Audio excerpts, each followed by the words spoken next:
1991 में अमर नायक और छोटा राजन की पहली गुप्त बैठक मुंबई के किसी पुराने मंदिर के पीछे हुई।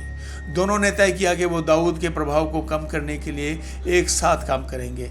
इसके लिए अमर को अपने लोकल नेटवर्क को और व्यापक बनाना था। राजन ने अमर को हथियारों की आपूर्ति और राजनीतिक संरक्षण का भरोसा दिया, जबकि अमर ने राजन को मुंबई की गली गली से जुड़ी जानकारियां मुहैया कराई। अमर नायक ने अपने इलाके में लोकल हीरो की इमेज को और मजबूत किया। गरीबों की मदद, युवाओं को रोजगार के नाम पर गुटबाजी से बचाना, जनता के बीच अपनी छवि सुधारना। इसके बदले जनता ने पुलिस के खिलाफ उसकी खबर देने से मना कर दिया। इसके चलते राजन के लिए अमर की अहमियत और बढ़ गई। 1992 में दाऊद और राजन के बीच टकराव और तेज हो गया। अमर नायक ने राजन गैंग के साथ मिलकर दाऊद के सहयोगी ठिकानों पर छापेमारी की। इस दौरान अमर की गैंग ने दुबई से आने वाले हथियारों के रास्ते, दाऊद के ठिकानों की लोकेशन, पुलिस के साथ चाल चलन के बारे में जानकारी राजन को भेजी। यह कदम मुंबई अंडरवर्ल्ड के इतिहास में पहली बार था जब स्थानीय गुंडों ने मुंबई के कनेक्शंस को चुनौती दी। 1993 के मुंबई दंगों ने पूरी गैंगवार की कहानी ही बदल दी। राजन और अमर ने इस स्थिति का फायदा उठाया, अपने इलाके में सुरक्षा कवच कसा और अपने विरोधियों को दबाना शुरू कर दिया। अमर नायक ने अपने इलाके में लगातार सतर्कता बढ़ाई, लोगों की शांति बनाए रखने के लिए प्रोत्साहित किया, साथ ही अपने विरोधी गैंग के किसी भी खुराफात को रोकने के लिए सख्ती दिखाई। ये वो दौर था जब अमर का नाम सिर्फ मुंबई के अंडरवर्ल्ड में ही नहीं बल्कि पुलिस और मीडिया की सुर्खियों में भी आने लगा था। अमर ने राजनीति में भी अपने पैर जमा लिए थे। स्थानीय शिवसेना नेताओं और कुछ कांग्रेस नेताओं के साथ उसने गठजोड़ किया, जिससे उसे जरूरी सुरक्षा मिली, कोर्ट केस में मदद मिली और कई बार पुलिस की नजरों से बचने में भी उसको सहायता मिली।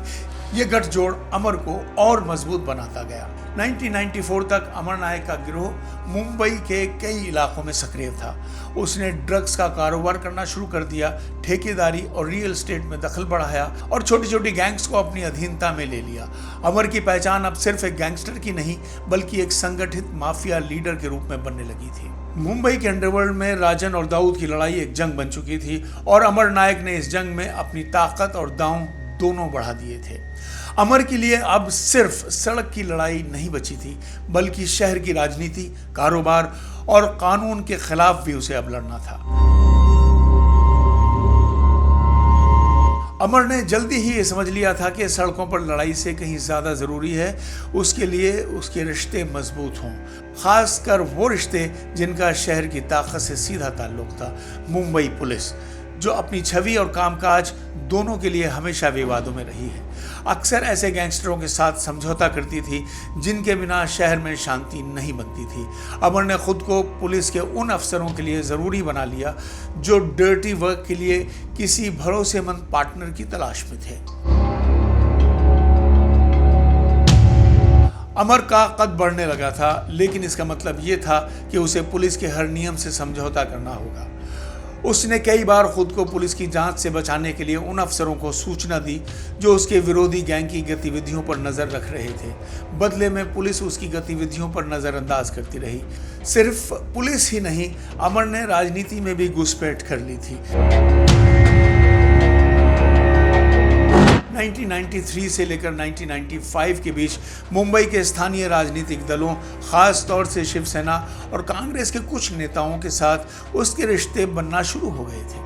राजनीतिक नेताओं ने अमर को अपना वोट बैंक के रूप में देखना शुरू किया था, क्योंकि वो अपने इलाके से युवाओं को अपने झंडे तले इकट्ठा कर सकता था। अमर ने स्थानीय चुनावों में सक्रिय भागीदारी निभाई, जनता के बीच अपने लिए एक मजबूत आधार बनाया, जिससे वो एक सिर्फ माफिया डॉन से बढ़कर एक जनता का आदमी बन गया था। राजनीतिक संरक्षण से अमर को कई फायदे मिले। वो न केवल अपने गिरोह की गतिविधियों को जारी रख सकता था, बल्कि अब वो सरकारी ठेकों में भी हिस्सेदारी लेने लगा। मुंबई के तेजी से बढ़ते रियल एस्टेट सेक्टर में जमीन और प्रॉपर्टी के कई सौदों से उसकी मंशा साफ नजर आने लगी। इस पूरी व्यवस्था में एक खतरनाक त्रिकोण बन चुका था: पुलिस के कुछ अधिकारी, राजनीतिक नेता और अमर नायक का गैंग। ये तीनों एक दूसरे के सहारे शहर की सत्ता और कानून की धज्जियां उड़ाते रहे। नेता अपनी ताकत बनाए रखते, पुलिस अपनी शांति कायम रखती और अमर का गैंग अपना काम बिना किसी रुकावट के कर रहा था। 1996 में दाऊद इब्राहिम ने अमर के खिलाफ एक बड़ा हमला किया।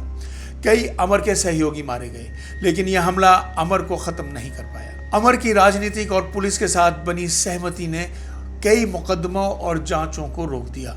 कोर्ट की प्रक्रिया में लगातार अड़चनें आई और कई बार जांच अधिकारी अचानक अमर से जुड़े मामला से पीछे हट गए। ये साबित कर दिया कि अमर नायक का गठजोड़ कितना मजबूत था। समय के साथ अमर ने अपने कारोबार को भी विविधता दी। किडनैपिंग और ब्लैकमेलिंग जैसी गंभीर घटनाओं में भी उसका नाम आने लगा, लेकिन जनता के बीच उसकी छवि बदली नहीं। वो अब भी गरीबों और कमजोरों की मदद करता, जिससे लोग उसे रॉबिन हुड जैसा समझने लगे। इसी छवि के सहारे उसने अपने खिलाफ जनाक्रोश को दबाए रखा और अपनी ताकत को और मजबूत किया। 1998 तक अमर नायक मुंबई के सबसे ताकतवर मुंबई माफिया डॉन बन चुका था। उसकी पहुंच पुलिस के कई अधिकारियों तक थी। नेताओं को उसका सम्मान करना पड़ता था और पूरे शहर में उसकी गैंग की पकड़ थी। मुंबई के अंडरवर्ल्ड में अमर का नाम एक शक्ति के पर्याय के रूप में उभर चुका था, जिसने केवल सड़क पर कब्जा नहीं किया बल्कि सत्ता, राजनीति और कानून के बीच के रिश्तों को भी अपनी पकड़ में ले लिया था। लेकिन इसी गठजोड़ और सत्ता की दौड़ ने अमर की जिंदगी में ऐसे संकट ला दिए थे जिनका उसे अंदाजा भी नहीं था। अगले एपिसोड में हम देखेंगे कि किस तरह अमर नायक का खात्मा दाऊद इब्राहिम और उसकी सत्ता में बैठे लोगों की मदद से किया गया।